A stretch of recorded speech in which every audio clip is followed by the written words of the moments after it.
పహల్గాంలో ఉగ్రవాద దాడి హిందువులను టార్గెట్ చేసిందని బీజేపీ జిల్లా అధ్యక్షులు దినేష్ కులాచారి వ్యాఖ్యానించారు. వక్ఫ్ బోర్డుపై దాడి చేసిన షబీర్ అలీ నిన్న ఉగ్రదాడులను వాడిపై ఎందుకు స్పందించలేదని అన్నారు. నిన్న ఉగ్రదాడిలో చనిపోయింది భారతీయులు కాదా, దీనిపై కాంగ్రెస్ ఎందుకు స్పందించలేదని అన్నారు. బీజేపీ పార్టీ భారతీయుల కష్టాల్లో ఉంటే వెంటనే స్పందిస్తుందని అన్నారు. భారతీయ జనతా పార్టీ స్పష్టంగా ప్రజలకు తెలియజేస్తుంది.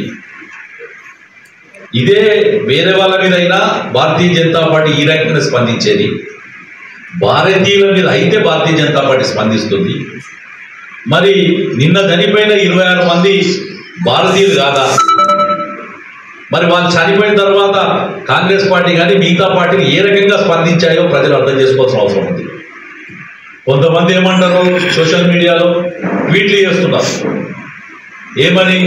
ఇదేదో చర్యకు వాళ్ళు ఇస్లామిక్ వాళ్ళని ఎగదొప్పారని.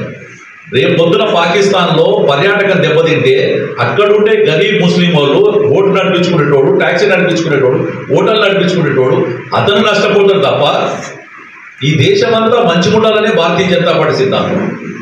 నేను ఇవాళ షబీర్ అలీ గారు కానీ మిగతా నాయకులను అడుగుతున్నాను. ఈ జిల్లాలో ఉన్న నాయకులందరినీ కూడా, 2 ఎమ్మెల్యేలు ఉన్నారు, ఒక రాష్ట్ర అధ్యక్షుడు ఎమ్మెల్సీ గారు ఉన్నారు. సాంఘీభావం తెలిపారు కదా మీరు. పాలన గారు ఈ విలేకరుల సమావేశాన్ని కొనసాగిస్తారు.